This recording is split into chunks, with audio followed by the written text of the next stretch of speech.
Le résumé de Scrum, l'art de faire 2 fois le travail en 2 fois moins de temps de Dr. Jeff Sutherland va commencer. Profitez bien. Point clé 1. La méthode de gestion des projets Scrum garantit la rentabilité. Scrum est un terme de rugby qui décrit la manière dont une équipe collabore pour faire avancer le ballon sur le terrain. Le terme est utilisé depuis longtemps, mais l'application de Scrum pour fixer des objectifs et le travail d'équipe est relativement nouvelle, bien qu'elle ait prouvé son efficacité dans la réalisation rapide de projets. La méthode Scrum est une méthode productive maximale dans toutes ses branches. Nous pouvons l'utiliser pour résoudre d'autres problèmes de société que l'amélioration du rendement au travail. Mais ce résumé vise à aider les équipes à devenir plus productives au travail. Travailler d'une manière aussi productive que possible, à la manière Scrum, ne doit pas se limiter à l'entreprise. Jeff Sutherland. Il existe 2 façons de gérer les projets. La méthode de la cascade privilégie une approche linéaire de la résolution des problèmes et une variable dépend de la réussite de celle qui la précède. La méthode de la cascade entraîne souvent un gaspillage d'argent sans résultat significatif. La méthode Scrum est un cadre qui implique moins de gaspillage et moins de personnes, et qui peut vous aider à travailler plus efficacement. L'utilisation de ces principes comme personne ou équipe peut vous aider à obtenir d'énormes succès au travail et à échapper à la médiocrité. Chaque équipe déploie des efforts considérables pour atteindre ses objectifs et tout le monde sera heureux de pouvoir travailler plus intelligemment. Des prévisions et un travail d'équipe adéquat permettent d'éviter de gaspiller des millions d'euros et d'heures, en particulier pour les équipes qui travaillent sur de nouveaux projets. Si cela vous intéresse, ce résumé est fait pour vous. Avec ce résumé, vous comprendrez pourquoi il faut beaucoup de temps pour atteindre les objectifs et comment éviter le gaspillage dans le processus. Vous comprendrez également pourquoi les équipes sont si mauvaises quand il s'agit de déterminer la durée d'un projet et les efforts à fournir. La méthode Scrum permet aux équipes de faire des avancées en les aidant à structurer leur travail et en leur permettant de l'évaluer. Le saviez-vous? Le rugby remonte au 19e siècle, William Webb Ellis en étant l'inventeur. Point clé 2. Scrum offre une manière efficace de travailler. Comme pilote de chasse, la vie de Jeff Sutherland était souvent en danger. Il a donc appris l'importance du processus de survie en 4 étapes: observer, s'orienter, décider et agir. Cela signifie observer la zone d'importance, tracer un itinéraire pour entrer et sortir du territoire ennemi, prévoir un plan de secours en cas d'urgence, prendre des décisions et les appliquer. Scrum fait appel aux mêmes techniques. Le concept des arts martiaux japonais, Shuhari, explique davantage la méthode Scrum. Le Shuhari décrit un niveau de maîtrise dans différents états. Le niveau Shu est le plus monotone. Ici, il suffit de se familiariser avec les règles et de les répéter religieusement. Il peut changer et innover au stade Ha, mais la possibilité est infime. Le stade Ri est celui où vous êtes pleinement créatif et sans entrave. Vous pouvez ignorer toutes les étapes que vous avez apprises à Shu et innover parce que vous êtes maintenant proche de la maîtrise. Scrum est précisément ainsi. C'est un effort continu pour atteindre un nouvel état dans lequel le travail se déroule facilement. Pas d'héroïsme. Si vous avez besoin d'un héros pour faire avancer les choses, vous avez un problème. L'effort héroïque doit être considéré comme un échec de la planification. Jeff Sutherland. L'innovation Scrum s'est largement imposée. Elle permet d'éviter les retards dans les projets et les dépassements de budget.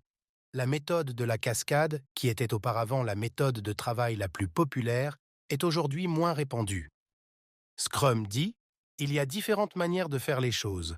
Vous n'avez pas à travailler de la manière la plus compliquée, la plus longue ou la plus coûteuse. Vous risquez de perdre de l'importance dans notre monde hyper compétitif si vous vous obstinez à faire le travail comme vous l'avez toujours fait. Mais les équipes qui utilisent la méthode Scrum peuvent continuellement améliorer leur productivité et reproduire leur succès. Elles finissent également par améliorer la qualité de leur travail. Le saviez-vous? Le concept de Shuhari a été introduit pour la première fois dans le monde des arts martiaux dans les années 1930 par Kenji Tomiki, un élève de Jigoro Kano, le fondateur du judo. Le concept est souvent représenté par les caractères japonais Shuhari.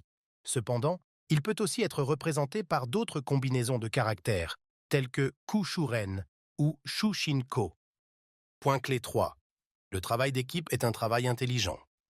Les équipes sont essentielles au travail parce qu'elles permettent d'obtenir des résultats. Elles sont omniprésentes, du groupe de chirurgiens dans une salle d'opération aux experts automobiles qui construisent les voitures. Tous ceux qui dirigent une entreprise savent à quel point les équipes sont précieuses. Ce qui est intéressant, c'est que de nombreux dirigeants choisissent de se concentrer sur les individus. Se concentrer uniquement sur des participants spécifiques et négliger les autres dans le monde des affaires et du travail est une grave erreur. Outre le fait que les gens se sentent exclus, cette approche freine votre croissance car vous ne maximisez pas le potentiel de toutes les personnes disponibles. Pour réussir comme manager, il faut maîtriser l'art de la délégation. Mais il ne suffit pas d'avoir des équipes. Chaque membre doit être très performant. Il doit être capable de fournir des résultats optimaux dans les meilleurs délais. Les meilleures équipes ont des traits de productivité spécifiques qui leur permettent de se démarquer. Voici quelques-unes des caractéristiques. La transcendance.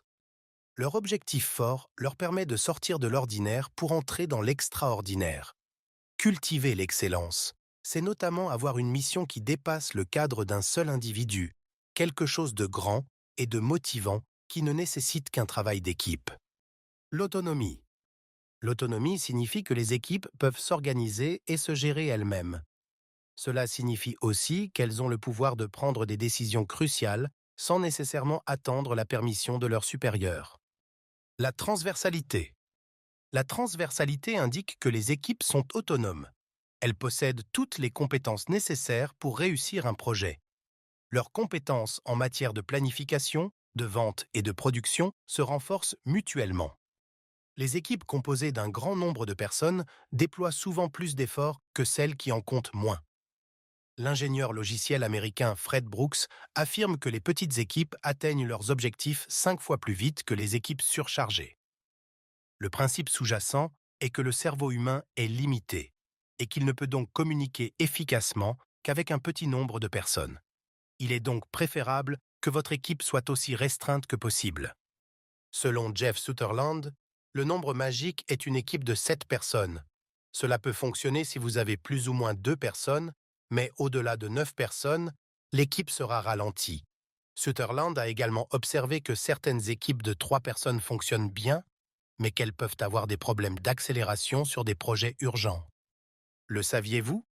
Une étude de 2021 publiée sur nature.com indique que les équipes à distance communiquent davantage avec leurs collègues immédiats que celles qui travaillent dans un bureau traditionnel. Point clé 4. Le temps et le rythme sont d'une grande importance dans la méthode Scrum.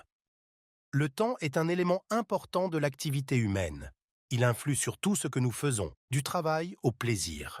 Face à cette incroyable importance, il est nécessaire de ne pas le gaspiller. Cependant, c'est ce qui se passe au travail. Nous passons souvent plus de temps que nécessaire sur des tâches et des projets. Le pire, c'est de perdre du temps sur des projets que les équipes n'auraient jamais dû entreprendre. La méthode Scrum encourage à considérer le temps comme fini en décomposant le travail en petites tâches réalisables qui peuvent être achevées rapidement. Être attentif au temps signifie que l'on vise à obtenir quelque chose de valable à la fin de chaque effort. Un moyen sûr de ressentir l'urgence du temps, personnellement et en tant qu'équipe, est de fixer des délais pour ce qui doit être fait. Jeff Sutherland appelle cela des sprints. Son équipe utilise cette méthode pour produire un logiciel fonctionnel par mois. L'avantage des sprints, c'est qu'en plus de la rapidité d'exécution, ils permettent aux équipes d'obtenir un retour d'information avant d'investir autant dans un projet qui n'est pas demandé par le marché. Un autre groupe qui a poussé la technique du sprint à un autre niveau et en a tiré de grands bénéfices est Team Wikispeed, une entreprise impliquée dans la production de voitures. Elle utilise des sprints d'une semaine pour obtenir des résultats tangibles. L'équipe Wikispeed classe le travail en 3 catégories: backlog, en cours et fait. Cette approche permet à tous les membres de l'équipe de savoir sur quoi travaille un autre membre de l'équipe et où il en est. Rien ne passe dans la catégorie fait, tant qu'un client ne peut pas utiliser le produit. Il ne suffit pas de fixer des échéances pour les projets, c'est-à-dire des blocs de temps. Il faut également créer un rythme de travail en réservant ces blocs de temps. Il ne doit pas être possible d'ajouter des tâches supplémentaires après avoir décidé de ce qu'il faut faire pendant une période donnée. Cela permet à votre équipe de rester constamment dans un état de fluidité. Essayez d'éviter la microgestion des équipes, accordez-leur suffisamment de confiance et de liberté créative. L'essence de Scrum est le rythme. Elle reconnaît que les êtres humains sont des créatures guidées par les habitudes qui désirent naturellement des modèles. Scrum utilise cette connaissance pour aider les gens à devenir de meilleures versions d'eux-mêmes. Mais n'oubliez pas que toutes les habitudes que vous avez prises en tant qu'équipe ne sont pas toujours productives. Analysez toujours ce qui fonctionne ou pas. Soyez audacieux et éliminez les activités ou les modèles qui pourraient être plus productifs. Point clé 5, le multitâche n'augmente pas la productivité. La capacité à faire beaucoup de choses à la fois semble attrayante à notre époque où tout va très vite. Cependant, il est pratiquement impossible de jongler avec de nombreuses choses et de les faire avec excellence. Par exemple, certaines personnes croient qu'elles peuvent conduire tout en parlant au téléphone. En réalité, les personnes qui le font ont plus d'accidents que celles qui ne le font pas. Le multitâche n'est souvent pas efficace ou productif à la fin de la journée. Si vous êtes interrompu par une autre tâche, il vous faudra peut-être des minutes ou des heures pour retrouver l'attention et la conscience dont vous avez besoin pour le projet initial. Il en résultera un gaspillage plus important que prévu. Pour minimiser le gaspillage, évitez la procrastination, le multitâche et le travail à moitié fait. Scrum estime que tout projet laissé trop longtemps dans le processus est un gaspillage. Parlons un peu des tâches à mi-parcours. Vous est-il déjà arrivé de commencer un projet et de l'arrêter à mi-parcours parce que la vie vous a rattrapé? Vous avez sûrement dû partir, ou vous avez été très occupé au travail et vous n'aviez plus le temps. Nous sommes tous passés par là, et il est toujours difficile de revenir à des projets inachevés. Essayez d'éviter cette situation autant que possible. Quand vous avez inévitablement un arriéré de projets inachevés, débarrassez-vous-en ou donnez la priorité à leur achèvement. Changer ou retravailler votre environnement peut vous aider à réduire la procrastination et la paresse. Travailler de longues heures sans se reposer ne permet pas nécessairement d'accomplir plus de travail. Au contraire, cela réduit l'efficacité et provoque plusieurs erreurs et de la fatigue. Pour éviter cela, Scrum estime que chaque individu ou organisation devrait disposer d'un système permettant d'identifier quand une tâche est difficile ou impossible. Ensuite, il faut rapidement décider de la meilleure façon d'avancer. La technique Scrum n'est pas une adepte des moments héroïques. Elle encourage plutôt le travail d'équipe et conseille à toute organisation qui veut faire des progrès significatifs d'éviter la peur, le chaos émotionnel et tout ce qui est susceptible de le créer. Le saviez-vous? Selon la National Highway Transportation Safety Administration, les conducteurs distraits aux États-Unis ont tué plus de 3000 personnes en 2020. Point clé 6. Comment commencer à pratiquer Scrum avec succès? Vous pouvez pratiquer la méthode Scrum n'importe où en suivant les étapes ci-dessous. Choisissez une entreprise ou un propriétaire de produit. Si vous ne choisissez personne et décidez d'être le seul à suivre ces étapes, ayez une vision de ce que vous ferez.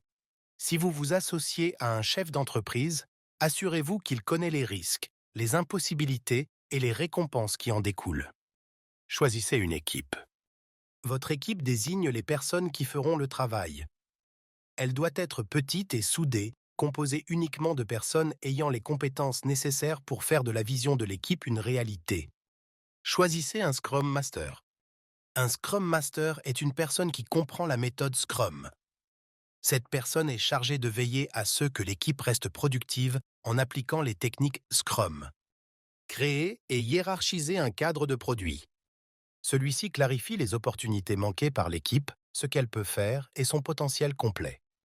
Planification. Le Scrum Master et le propriétaire de l'entreprise planifient la course et la vitesse de l'équipe.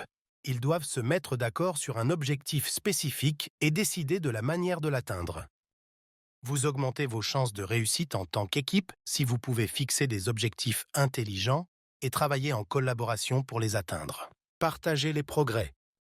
La méthodologie Scrum encourage une communication ouverte sur l'état du projet à différents niveaux afin que chacun puisse suivre son évolution. Créez un tableau Scrum ou utilisez des notes pour indiquer les différentes étapes du projet. Par exemple, la création de tableaux, à faire, en cours, fait permet de simplifier votre processus de travail et de tenir les membres de l'équipe informés. Réunion quotidienne, Scrum. Cet acte est important dans la méthode Scrum. Il s'agit d'une session quotidienne de questions et réponses d'une quinzaine de minutes entre le Scrum Master et l'équipe. Posez des questions du type: qu'avez-vous fait hier pour aider l'équipe? Y a-t-il un obstacle qui vous empêche, vous ou l'équipe, d'atteindre les objectifs fixés? Revue du sprint. Chaque équipe doit continuellement passer en revue ses projets antérieurs. Sprint. Le processus implique généralement que le Scrum Master et l'équipe trouvent des domaines d'amélioration à mettre en œuvre et des choses qu'ils devraient arrêter de faire. Démarrer immédiatement de nouveaux sprints. Une équipe devrait reprendre un nouveau projet dès qu'elle a terminé le précédent. Cela permet une plus grande productivité, et vous pouvez maintenir l'élan de cette façon. Conclusion du résumé. Pour de nombreuses personnes, le travail est l'expression de l'épanouissement et du bonheur. C'est un sentiment qui prouve que l'on est aligné sur un objectif supérieur.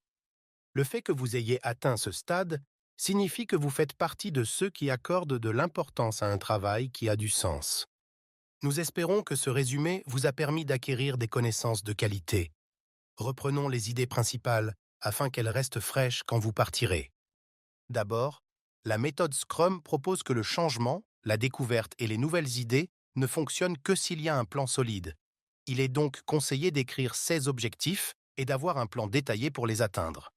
Le second aspect de la fixation d'objectifs consiste à prendre le temps de réfléchir à ce que vous avez accompli pour reproduire vos succès et prendre de meilleures décisions. De plus, les chapitres précédents vous ont appris que développer un état d'esprit flexible vous aidera à évoluer plus rapidement. Ne vous attachez pas trop aux anciennes manières de faire les choses, surtout quand elles ne sont pas plus productives. Le vrai bonheur se trouve dans le processus d'un travail de qualité, pas seulement dans le résultat final. C'est pour ça que Scrum met l'accent sur un travail minutieux dès la première fois. Cela permet d'éviter les erreurs qui vous frustrent à force de répéter le travail. Pour les erreurs inévitables, il est préférable de les corriger dès que possible. Laisser traîner les erreurs pose souvent des problèmes et peut nuire à la motivation. Essayez ce qui suit. Créez une équipe de 9 personnes au maximum et entraînez-vous à utiliser les techniques Scrum pour atteindre un objectif donné. Si c'est impossible, pratiquez immédiatement la réflexion, comme nous l'avons vu plus haut. Repensez à votre plus grande réussite en tant qu'individu. Essayez d'identifier ce que vous avez fait pour y parvenir et comment vous pouvez reproduire la même chose pour les projets sur lesquels vous travaillez. C'est tout pour l'instant. D'autres résumés passionnants sont à portée de clic.